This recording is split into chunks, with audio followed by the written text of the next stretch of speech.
Assalamualaikum warahmatullahi wabarakatuh. Shalom, salam nama budaya. Saya Mendra Kudadiri dengan NIM 2308957. Izin mempresentasikan hasil materi pemanduan bakat dan olahraga mulai dari pertemuan 1 sampai dengan pertemuan 8.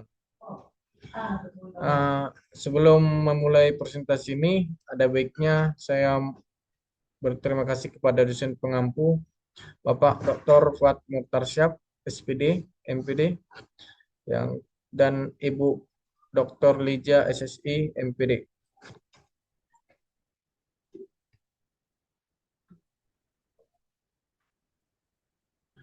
Untuk materi yang pertama itu konsep tentang pemanduan bakat olahraga.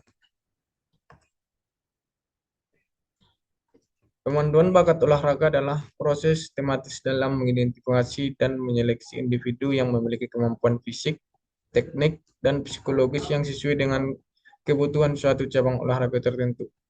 Proses ini dilakukan untuk memastikan bahwa bakat-bakat yang terbaik dapat ditemukan sejak dini, sehingga pembinaan dapat dilakukan secara lebih efektif dan terarah.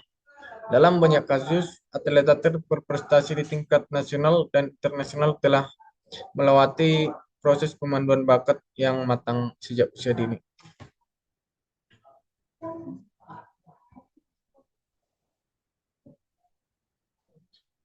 Yang kedua, hubungan bakat dan prestasi dalam olahraga. Seorang atlet memiliki bakat alami di bidang olahraga tentu akan lebih mudah mencapai kemajuan dibandingkan seseorang yang tidak memiliki prestasi yang tersebut. Namun, bakat saja tidak cukup untuk mencapai prestasi puncak. Bakat bukan satu-satunya faktor penentu keberhasilan dalam olahraga. Prestasi olahraga dipengaruhi oleh kombinasi beberapa faktor, yaitu yang pertama, latihan. Latihan yang konsisten dan terarah dapat mengembangkan bakat menjadi keterampilan yang lebih baik. Yang kedua, dukungan lingkungan. Pelatih, keluarga, dan fasilitas yang memadai berperan dalam membentuk atlet yang berbakat. Dan yang ketiga, motivasi dan mentalitas. Atlet yang memiliki mental yang kuat akan bertekad lebih tinggi, cenderung mencapai kesuksesan.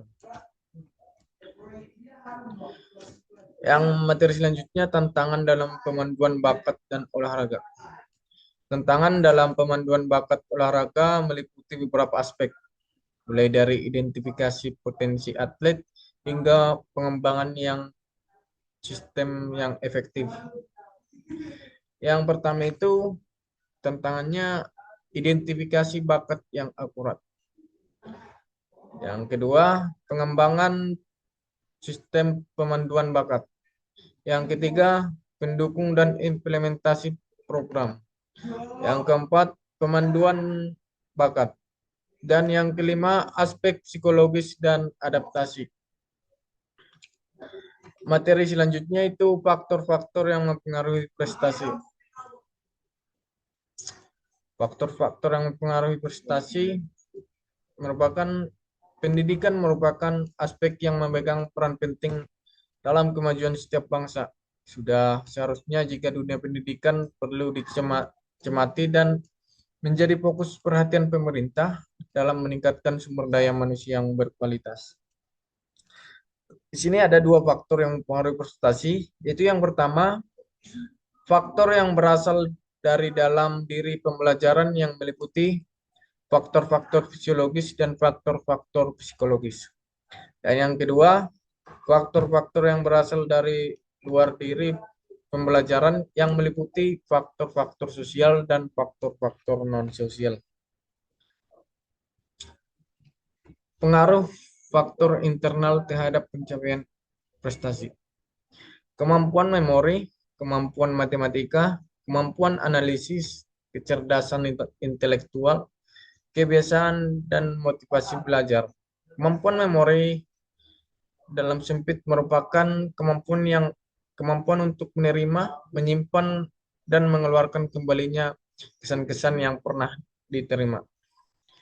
Pencapaian prestasi yang maksimal, para atlet diharapkan pada berbagai hambatan dalam proses mencapai prestasinya. Hambatan yang dialami atlet akan muncul atau terjadi sebelum atlet bertanding.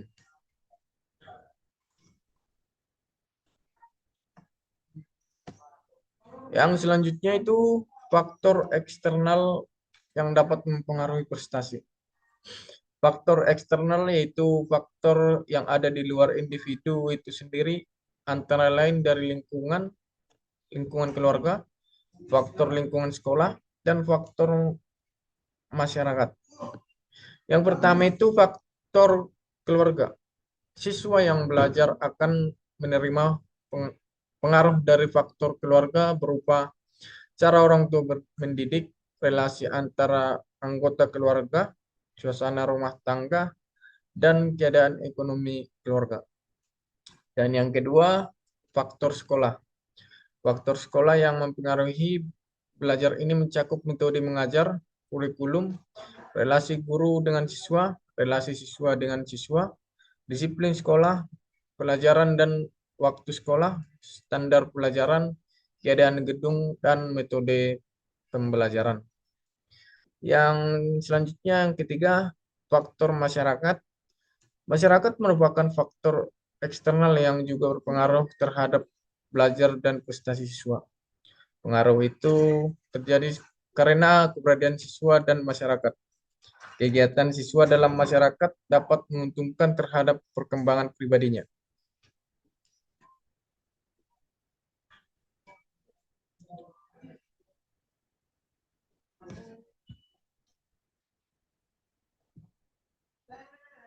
Yang selanjutnya itu upaya yang dapat dilakukan untuk meningkatkan faktor-faktor prestasi berdasarkan faktor tersebut. Untuk meningkatkan prestasi, diperlukan berbagai upaya yang disesuaikan dengan faktor-faktor yang mempengaruhinya, baik faktor internal maupun faktor eksternal. Dari segi faktor internal, individu perlu meningkatkan motivasi diri dengan menetapkan tujuan yang jelas dan realitas, membangun mindset positif, serta memberikan penghargaan kepada diri sendiri setelah mencapai target tertentu. Sementara itu, dari faktor eksternal, dukungan keluarga menjadi salah satu elemen yang paling penting untuk pencapaian prestasi.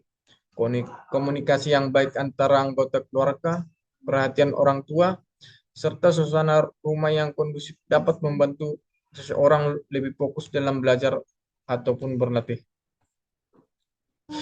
Materi yang selanjutnya itu peran dan fungsi pemanduan bakat olahraga. Olahraga.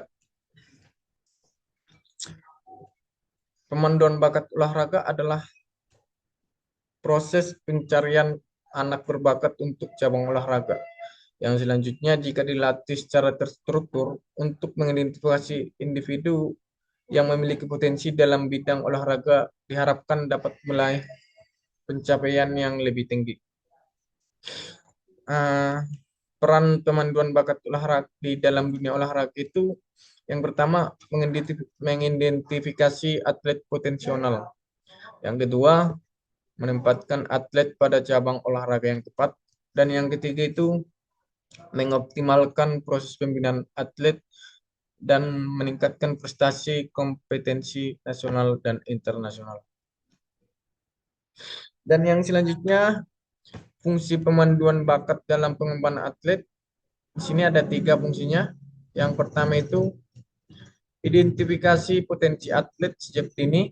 Yang kedua, penempatan atlet pada cabang olahraga yang tepat.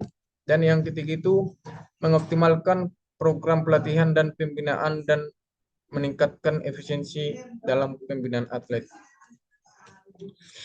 Materi yang selanjutnya yaitu tahapan identifikasi bakat olahraga.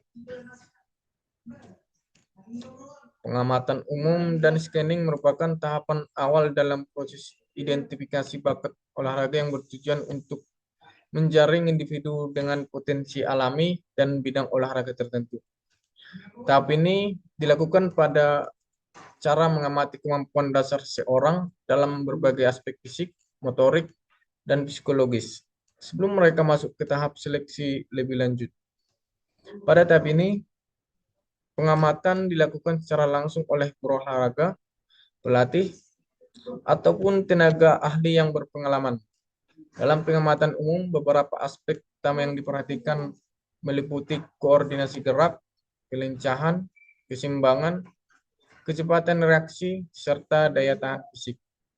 Koordinasi gerak yang lebih baik memungkinkan seseorang untuk mengendalikan tubuhnya dengan lebih baik saat melakukan berbagai gerakan dalam olahraga.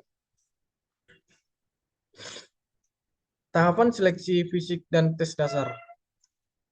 Tahap seleksi fisik dan tes dasar merupakan langkah dan lanjutan dalam proses identifikasi bakat olahraga setelah pengamatan umum dan screening. Pada tahap ini dilakukan berbagai pengukuran dan tes untuk menilai kemampuan fisik secara objektif dan sistematis.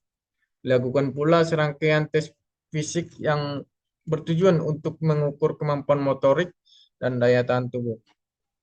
Sini ada beberapa tes yang digunakan meliputi yang pertama itu tes kardiovaskular. Dalam daya tahan kardiovaskular merupakan kemampuan jantung dan paru-paru dalam memasuk oksigen ke seluruh tubuh selama aktivitas fisik yang berlangsung dengan lama. Dan yang kedua, tes kecepatan dan akselerasi.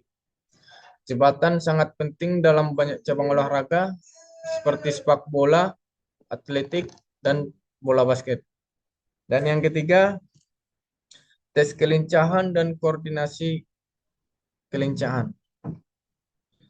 Tes kelincahan dan koordinasi kelincahan ini sangat penting dalam olahraga yang membutuhkan perubahan arah dan pergerakan cepat seperti tenis, bulu tangkis, dan fleksibilitas